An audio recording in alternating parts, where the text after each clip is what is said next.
narrator from Netflix Geeked, Terry Schwartz.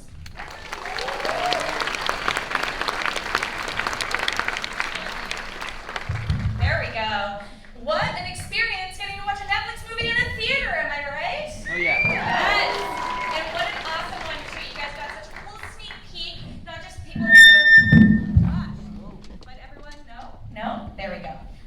Everyone who's been watching. Oh gosh. All right. I'm not gonna blow out your ears.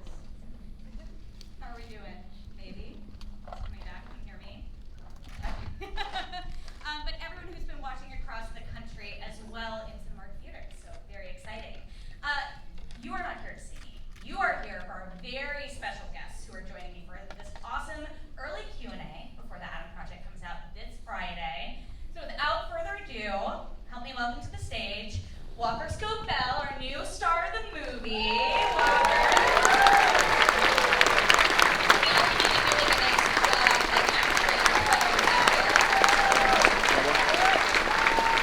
Also our leading lady, Jennifer Garner.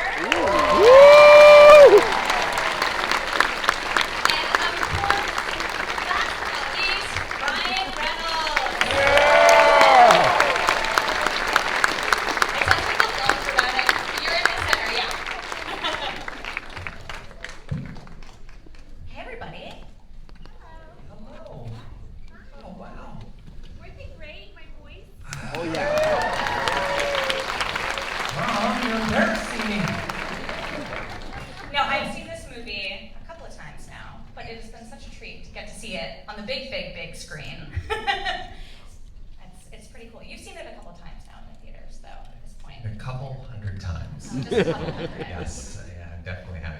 There's nothing like the big screen. That's pretty amazing now watching it now. I got to see it in the big screen for the first time a couple weeks ago, and that was super special. Yeah. Yeah.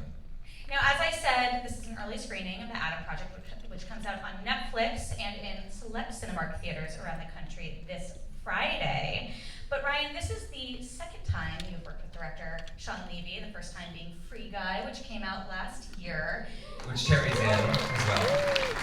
It's the special reason I got to come tonight. Yeah. You only allow people who you've worked with before to moderate 100%. Q&As. It's an ever-growing list, though, so, just know in the future we'll all be coming back.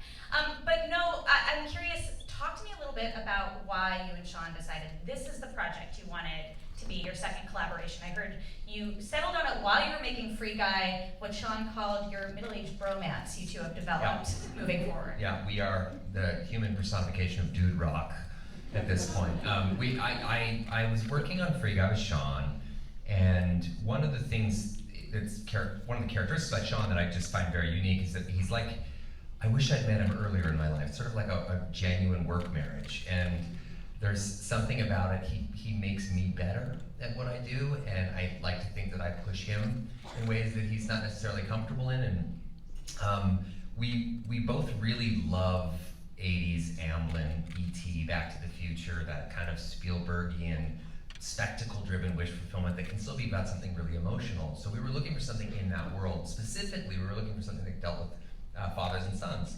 And we had another project that we were on quite literally the 1 yard line with, and it had an element in the movie where this man meets his father and they happen to be the same age. And there was something really interesting about that to me, seeing a father as a peer as opposed to a parent. And it would just, you'd see him through the prism of of humanity as opposed to parenthood. And the movie wasn't right, but then, we ended up ditching it. We were very sad, but and then suddenly, like a weird guardian angel, David Ellison at Skydance came in and brought in this project called Adam Project, and it was everything we would ever dream of. And then Sean and Jonathan Tropper, one of the writers, and I holed up in upstate New York and just did this giant rewrite on the script, and from then on, it's just moved so fast. I mean, I realized we shot this over a year ago, but it literally feels like this all happened in the space of 2 weeks. Can I just say, getting to watch this collaboration up close, they are exceedingly polite to each other, and they're like two puppies that Ryan would be like, what would be great? I think you're so wonderful. Do you know, in addition to what you've wonderfully already done, what would be even exceed that expectation? How if we twisted it this way? Oh man, God, you're a genius. God, that's incredible. I'm so lucky to get to work with you. Let's do just that thing.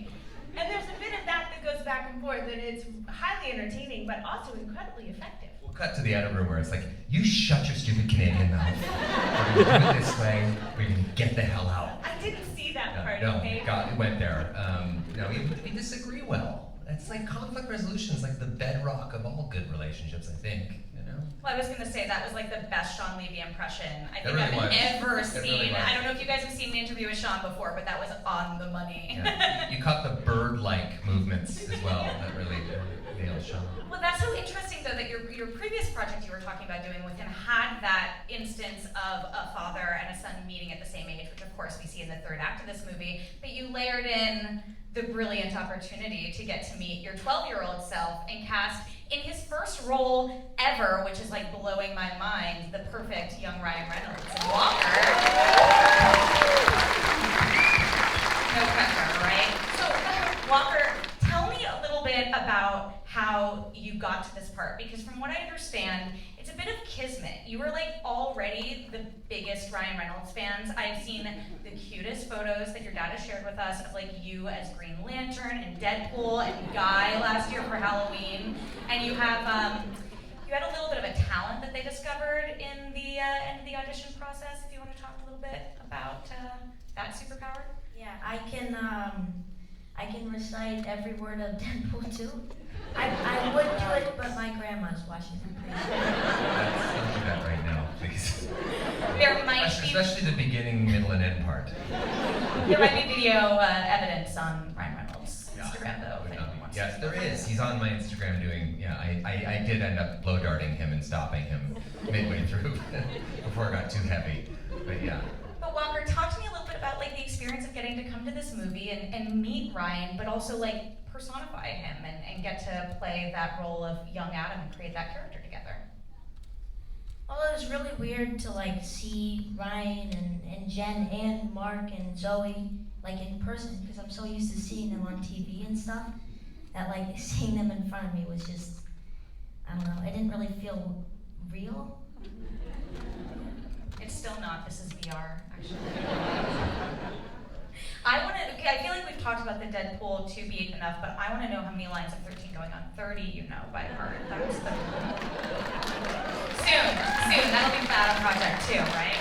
I am curious. Actually, this is a question. My microphone going in and out. A question that we got from Cinemark social media from Not Rooftop for both Ryan and Walker. What was your favorite bonding experience between the two of you on and off set? Who wants to take it first? I know mine. Mine was the first day I got to shoot with Walker. We were shooting this scene where he discovers me in the garage for the first time, and I'm this kind of broken, beat up, bleeding pilot who happens to be him.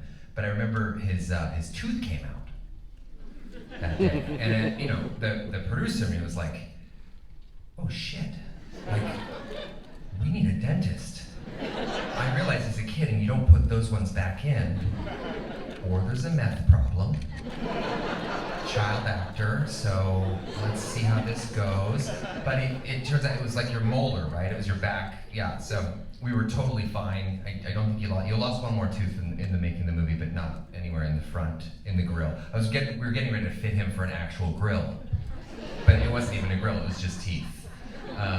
That was, I think, probably our best bonding experience, though, because it was that was a little shocking. You weren't expecting that. What did you eat? You ate something from the craft service, like a rock? Yeah, I think I lost 4 teeth during filming of it. But yeah, I think one of the best pieces of advice that Ryan gave me was don't enroll into cocaine. Look, young. All right, listen, easy. Remember when we talked about the out of context thing? Young guy going into show business. Come on, there's a few cautionary tales for that. No, he's got his head screwed on right. Honestly, if you meet Walk's parents and his brother and sister, it's just the whole thing. They've got it going on. And one of the great things about Walker, I think, is that he doesn't have the kind of showbiz family that's sort of pushing him into this business, whether he likes it or not. He's genuinely here because he loves it, and I think that that's a great thing to foster with a kid. It's a slippery slope if you go the other way, think everybody's kind of aware of those kinds of pitfalls. So it's been great, and also first experience with I think some pretty good people. You know, you can't really go wrong with Jen Garner standing on the set. You know, watching over you. Bejuzies out of him. Yeah. There were so many parents on this set, and all of us were quarantined. Well, you had your family with you the I whole did, of the movie, but I was quarantined away from my own boy, and I was just like, oh, I'll take it. Come on, Walker, let's hang out. Show me how to play a video game. And meanwhile, this guy was home with his dad, away from his mom, brother, and sister, and at night you were eating pizza and playing video games, like a maniac. It's so, I always find it funny though in movies, because you can always, a lot of times you can tell when an actor who's playing like a mother or father has actually never in their life held a kid. And there's a moment in the film where Jen, right at the end, where he gives her that break a rib kind of hug, and he grabs her, and it's this really beautiful moment, and then they have this little kind of kung fu fight for a second, but Jen grabs him and sort of smacks his face and holds him, and my wife Blake was like, that's a friggin' mama. Because unless you have kids, that's how you grab kids. You know, it's just all love, and it's such a beautiful moment between you guys. I really love that. So. Well, that's actually a great segue, Ryan. We're looking at my questions beforehand I because was. I know you talked a little bit about how you, Sean, and screenwriter Jonathan Hopper kind of like really personalized the movie, but I'm curious, Jen and then Walker, like what, if any, experiences did you bring to the story and your character to really kind of make it? Because it's so emotionally resonant. It's so like charming and as cool sci-fi, but then it really, those emotional beats really hit. So I'm curious, starting with you, Jen, if there was anything that you felt like you brought to the movie. Well, I mean, you just bring yourself, don't you? It's not like I can bring meeting my son as an adult to the movie, although I'm sure he's going to be fabulous. Can't wait. But yeah, you just show up with what you have, and luckily, if the words are really great and if the story makes sense, it's just so fun to go on the ride of it, and that was definitely the case. And I had Ryan to work off of, and Mark and Walker, and then Sean there, kind of needling away. It was a blast. Look at your Walker. Is there anything that you really brought in kind of your own experience to the movie? Probably like thousands of hours of watching Deadpool. I truly love, like, now at the end you've been doing press for several weeks and everything, and how good Walker can give it back to you, Ryan. Like, Oh no, yeah. I looked, and there's no off button there. Nowhere. You know, also when you hand him the bow staff in the movie, that sort of thing that he calls not a lightsaber, that's where I was like, oh, you've watched way too much Deadpool. He just starts spinning that thing, flipping it around himself, and doing all kinds of stuff. But I wanted to touch on one thing with Jen. There's a scene in this movie in the bar where I see her for the first time, and I don't plan on running into my mom in the movie, and it's just a kind of an accident. But she sits down, and we have this really, I think, a really beautiful scene. And I remember that we did like 2 takes of that scene at first, and I've been worried about that scene since the earliest rewrites. I mean, it was just a really tricky scene to kind of nail, because you can push too hard, and then it's a problem. You can not push enough, and it's also a problem. And I remember the first couple takes we did of it were I had a really tough time. And then I remembered to just listen to you and just look at you. And it's probably one of my favorite scenes I've ever been a part of, because I did the least amount of work I've ever done in my life. I just looked at Jen Garner, and it was one of those great things, and I said this to you after we got out of the edit room for the first time, which was, it's amazing to work with actors sometimes when you know their work really well, and they've blown you away for a long, long time, but then you work with them and they do something yet that's still revelatory. Like, you're like, I've never seen you do that before. Wow. And I got a front row seat to it. And that was one of my favorite, I think, experiences in this whole film. And that was the last scene I shot in the whole movie too. I wrapped the movie in after that scene, but that was my favorite moment with Jen.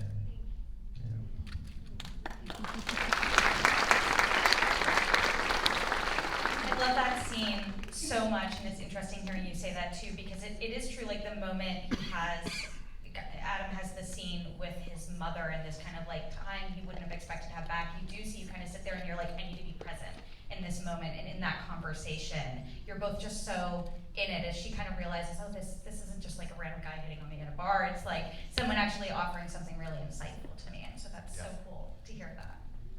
Yeah.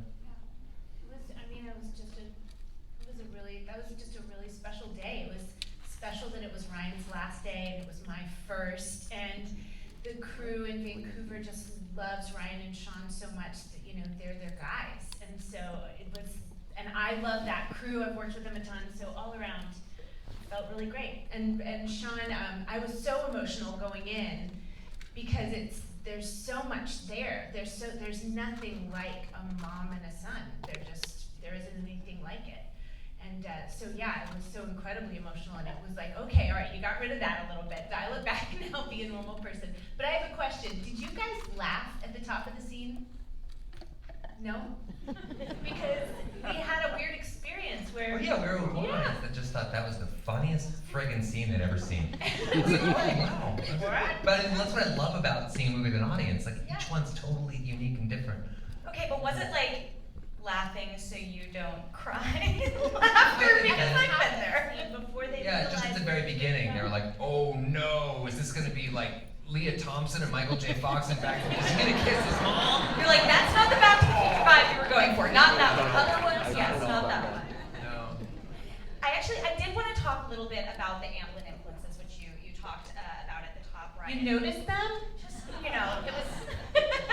I can't even make a good joke about it. Yes, they're amazing. Are you kidding me? But okay, Ryan, I'm quoting from your Instagram. When this movie wrapped, you tweeted, or your Instagrammed, Gamora, Elektra, the Hulk, Deadpool, and the kid who will eventually play Deadpool when I crawl into a box and turn into a skeleton starred in this movie. But you're now 2 for 2 on making, yes, a nostalgia-driven and referential movie, but a completely original action, adventure, family story. So can you talk about, yes, drawing influences from movies you love, but also like why it is important for you, after having played multiple famous characters and adaptations, to be able to like tell these new stories? Well, look, I love IP. I mean, I love IP. It's amazing. Rolls off the tongue. I love IP. No, but source material is great. I mean, you know, I'm a big fan of comic book movies, all that stuff, but it's also, I realize that utter privilege and how lucky we are in the rare air that we breathe to get to make big blockbuster films that are based on an original idea. And I'm super grateful that 20th Century Fox and Disney let us make Free Guy, which is a big original tentpole kind of movie that they just don't greenlight anymore.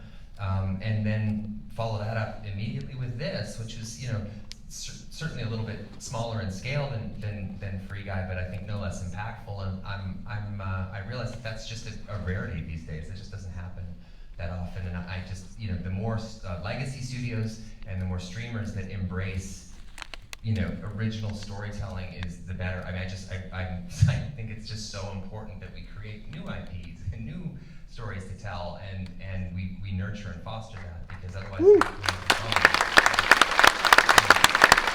and then being breakout successes as well. Only just that does not hurt. It does not hurt. Yeah. I did want to talk a little bit, and we will have some time for audience questions. So if you have some, start thinking about them. We'll have microphones going around. But I wanted to ask a couple more questions. So the end of the movie, that catch scene. Every time I see this movie, it hits me harder and harder. It's just such a beautiful way to kind of like tie the knot in this father-son story.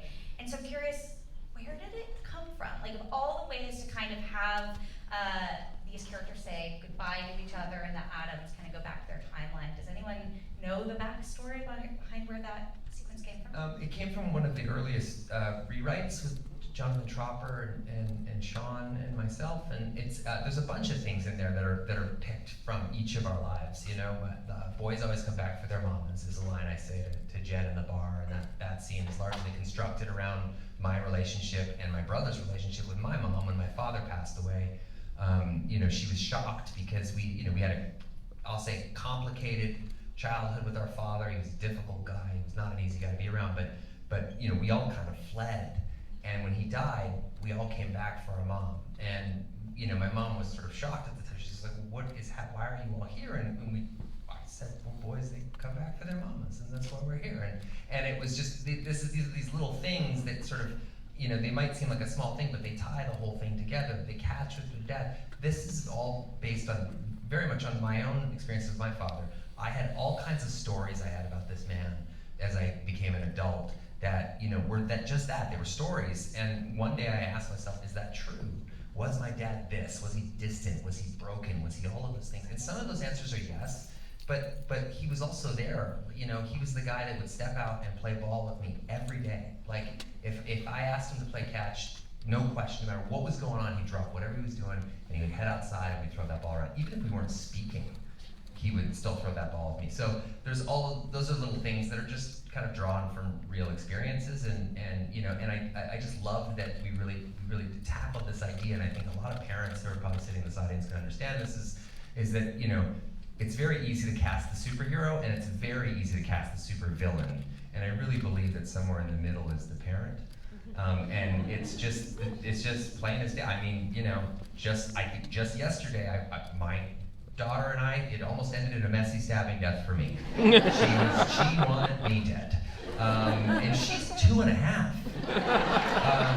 But you know, you realize it just vacillates so fast from one to the other. But as you get older, some of those stories galvanize, you know. And a lot of the stories I told about my dad were stories that made up for my own deficits and deficiencies and things like that. And it wasn't necessarily true about him. I just needed those stories to make sense of my own bullshit. And I think that's one of the things we sort of tackle without hitting too much of that subtext head on. And that's where the catch comes from. That's just really it. That was a 400,000 word essay on one simple question I could have just answered. That was an amazing answer. And I do love to see, as you're saying that, I mean, I see that in, like, one of my favorite things about the movie and the way the Adam and Adam relationship evolves is how much young Adam does challenge adult Adam with that, and does pause him and say, hey, wait, you're remembering Dad all wrong. Like, for me, it was 2 years ago, and he would always take that time. And Walker, I think you do such an amazing job, and I mean, you have that line where it's like, you got the muscles and you lost the brain, like, along the way, but really, really humanizing this story and grounding it. That's just great. How was that scene for you, though, sitting on that picnic bench and outside that hotel? Because that was a lot of words for you. It was a big scene. We rewritten that last minute, right? We handed it to you, and you just, I mean, I was blown away. I can tell you my experience, but I want to hear your perspective on that. Well, it was one of the scenes I did in the audition, but I think it changed a lot. When it changed a lot from the final scene, and the whole time I was nervous that I would screw up and I wasn't gonna get that scene right. But we got there and we sat down at the picnic table, and I said the first few lines, and then it all just came out, and I didn't even realize I was saying it anymore.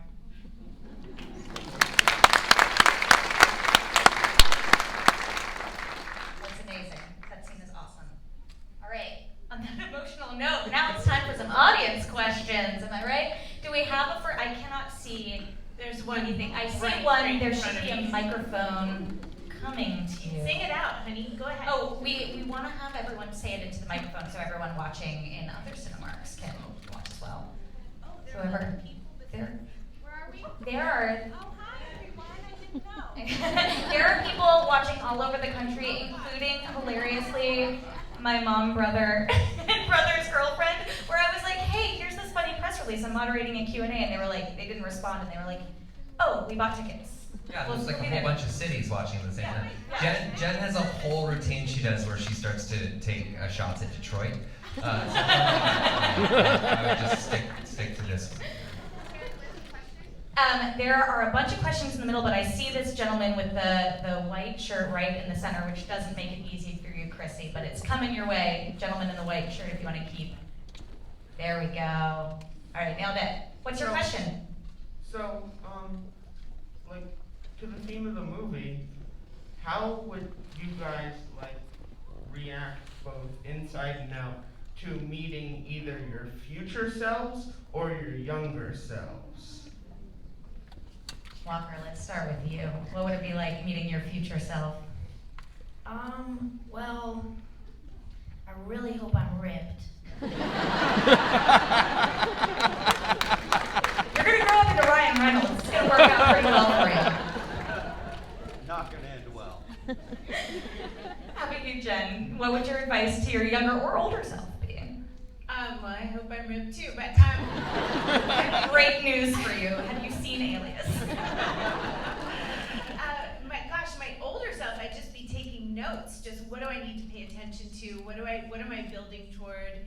what am I so lucky? What do I need to really enjoy? And my younger self, I just crack right up with that little gal. I like to keep my expectations low, so I hope that my future self is just riddled with arthritis. Then it's all uphill from there. Can't even move. Yeah. So you remain limber Yeah. the rest of your life. Yeah. Fabulous. Okay, great question. Do we have another one to our lovely runners? How about right here in black? And I'm so sorry, we have blinding lights on us, so you are all a big kind of like amorphous blob, but I'm sure you all are all fabulous. You look great.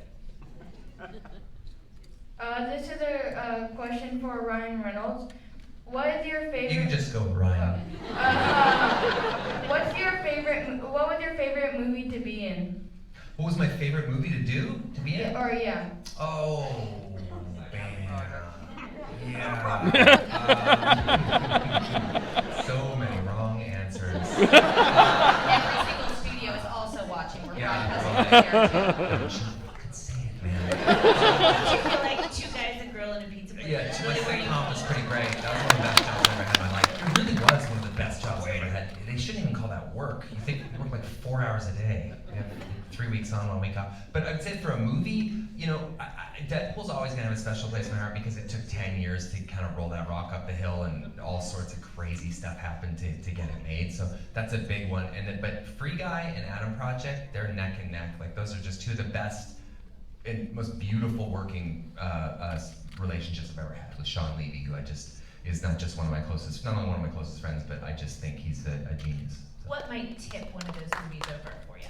I would say Adam for me because I tend to avoid vulnerability at all costs, and Adam I had to sort of lean right into that thing that I sometimes, but that's good for us, you know, to do that. I think I want to wear an adult diaper just talking about it right now. So yeah, I'd say Adam Project was a little bit more stretchy, and yeah, I think it's pretty special. And you got to film it in your hometown too. You got to shoot it in Vancouver. Have you I gotten did, to film a lot there before? Well, Should've looked that up. the movies I produce, I typically push them there. So both Deadpool movies were shot there. This was shot there, but Free Guy was shot in Boston, but which is great because I live in New York, so it's very close to home. But yeah, I love shooting in Vancouver. Not just because it's a great town to shoot with amazing crews, but it's also, and you've worked a ton there. It's also just a great job generator, and you know, this is a pretty big size movie. So yeah. You set the bar high for Walker. He's only going back to Vancouver from here on out. Oh right, I know. Yeah, right. Do we have another question? Yes, hi. Question for Ryan. I love this movie, but I absolutely love the backdrop, especially Seattle and the Pacific Northwest. So was it an active choice that was written into the story, or how did that come about? No, it was we were shooting in Vancouver. Vancouver has incredible, you know, deciduous rainforests that are, you know, stunning. So we really wanted to make use of that. A lot of that stuff was shot in a place called the GVRD in Vancouver, which is used for a lot of locations. They're just these huge Douglas fir trees covered in moss. It actually looks very 80s Amblin kind of ET. So that sort of grew out of our location, and then we really went with it. The whole house set where we throw catch, we play catch and stuff like that's all shot inside at a sound stage in Vancouver, but with a little forest built around it and that sort of thing. But there's a ton of locations outside in the GVRD, which was amazing. So yeah. Awesome. All right, I think we have time for like 2 more questions. So who do we have next? I mean, there's a bunch of. There's a Can we do like 3 more or 4 more? Or You're the boss. You tell me. Yeah, I think 4 more maybe. I don't know. 4 more. If anyone wants to leave too, I understand that as well. They're on a Kids, I think strict that's- schedule. Yeah. 4 more questions. Oh, go ahead. So first of all, I have a question for Ryan. Did you have to practice a lot for you to be so good at these stunts? That's sweet of you. I had so many stuntmen. You know, I do. These days it's harder harder and harder to hide with stuntmen because we're shooting everything on high definition film, high definition cameras. When you shot on film, there was an inherent diffusion. You could kind of sneak a stunt guy in and get away with it. So now we use them where we need to, but you know, I think it's 25 years of doing action movies. You kind of pick up at least a thing or two. I'd be sort of frightened if I didn't. Yeah, so it's a lot of that, and then the sword stuff, that sort of staff stuff. That's a lot of like Deadpool. You kind of could learn how to spin. The those fights things were pretty well. really good though, Ryan. Oh, thank you. Yeah. Yeah, well, thank you very much. They were fun. I like physical films, you know. I like. Somebody asked me in an interview if I liked fighting you in this movie. I was like, you didn't see the movie, did you? No, I And you're like, oh, I always it love was that. great. I know. I had someone ask me in one of our junket interviews what it was like to have this romantic relationship with you. Yeah, creepy. Except I didn't correct them. I was just like, it was amazing. They were the person who laughed. Charts. Yeah. They watched a completely different movie. Yeah. I do want to ask though about one of my favorite moments of physical comedy in the movie, which is when you're both in the ship together and Walker is like getting pulled back by the G's and he's like grabbing your face and all, like, was that scripted or how did you kind of settle on that being the moment? Because it's so funny. It's so funny, that scene. It wasn't scripted, but I felt like a bass fish, like with his fingers in my face, eye sockets, mouth, and nose. It was. I think we did about 10 takes of that, right? Yeah, you just. Where did that come from, Walker? Yeah. How'd you feel about that? Well, at first I was like, I wasn't really doing it. I was grabbing onto his seat, and he said, "No, it's okay. Just put your hands on my face." And I was like, "Really?" And he's like, "Yeah." And then I did it one take. He's like, "Let's just not do that again." Let's do it. Yeah, I remember we ran out of playback. We watched it back and it was like, yeah, we don't have to ever do that again. Yeah, he was using my eyelids as handles. It's in the movie too. It's yeah.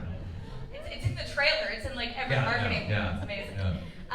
Another question. Who we got? I actually got one more thing. Oh. I'm so sorry. That's why you keep the mic, right? So no one knows I've got this. So I was actually Free Guy 2 for Halloween. No way. And if you search up my dad's name, Will Croyce, you can see me as Free Guy. No way. Yeah.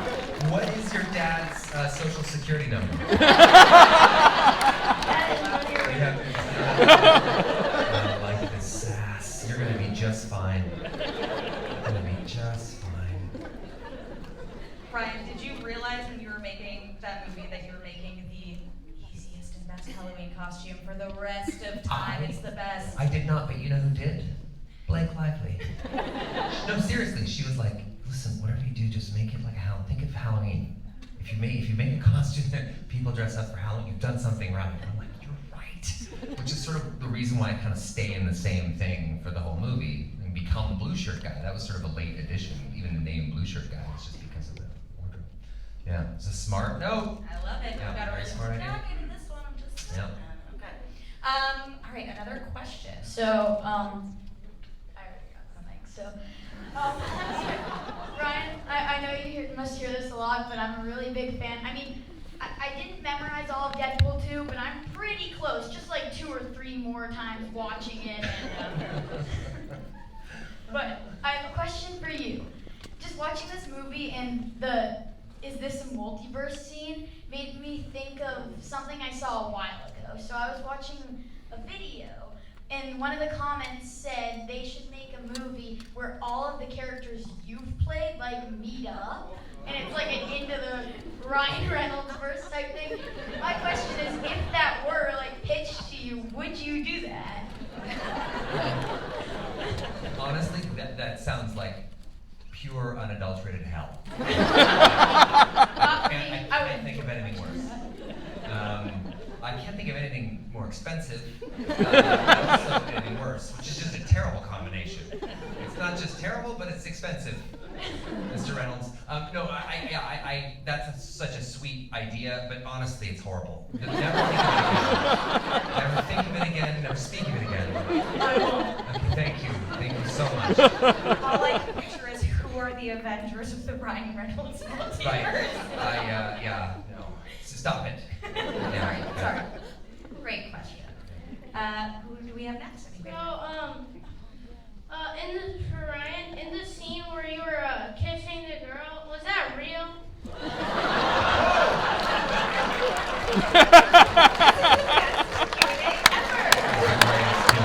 Blake's really throwing her voice. Right. Well, Yeah. Honey? I guess it was kinda real, but how do I answer this? This is being broadcast everywhere too. I didn't mean it. This is the thing. I want to explain this to my own kids. But they watch this and they're like, "Daddy, what are you doing?" Like it's like exactly the tactic I would use on them, not anger, but just disappointment. Yeah, great question though. The exit's that way. I cannot wait to find out what this next question is going to be. All right, who's got something else for us? Please be favorite color. Please be favorite color. Please be favorite color. Well, I'm gonna go a little bit more deep here. My name is Liza, and my question is for Jennifer. Do you think that Adam Project kind of like sets the tone for different projects that you want to work on? Ryan said that, it's like different kind of stories, it's more personal than what people are doing right now. Do you feel like this project in your role kind of changes that? Gosh, that's nice. Well, nothing would make me happier. I think you do kind of just grow up and evolve. I will be 50 in 39 days. And so, I think that you do kind of feel like, wait a minute, I have a whole other set of stories I want to tell. I have a whole other story about myself that I'm figuring out. And so, yeah, that does happen. And what a lovely entree into the next decade to kick it off with this beautiful little story. Well, Walker, Jen, and Ryan, this was truly such a pleasure. This movie is such an absolute joy to watch, and I'm so glad we got to share it all with you just a little bit early for this super fun, wonderful Q&A. Thank you all for staying for this.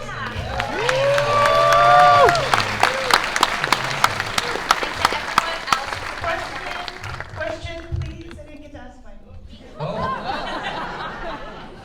Okay. No one's tackling me off the stage. This is the last one, and then I have a wonderful wrap-up.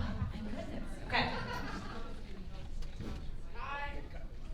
Where are you? Yeah. Because my company's hiring. A servant. No. No? Hey, okay. I was thinking this when I came in here, but somebody brought it up, and I hope Netflix is listening. What will it take to get two guys and a girl in a pizza place on a streaming service, and can you help? Wow. I promise you I can't help on that. I have it on VHS if you'd like something. It's a maybe Laserdisc? Yeah, VHS, I don't know. Yeah, I don't think it exists anywhere. It doesn't. Yeah, less and less even in my Way to head. finish us off, though. I know, really. Spectacular. Well, we'll run it up Very the good ladder. question. We'll, Yeah, I'll throw an email to Ted Sarandos on my way back to the Perfect. hotel. All right, on that note, thank you all so much. Got it. Free Guy is out this Friday. Free Tell Guy. your friends. Yeah. Free Guy, go back to your Okay, life. all right. Fine. Free Guy is out. That project is out this. Oh my gosh. We all see two guys rolling in a pizza place. Right. Stuck in my head. Ruined my perfect ending. The Adam Project this Friday.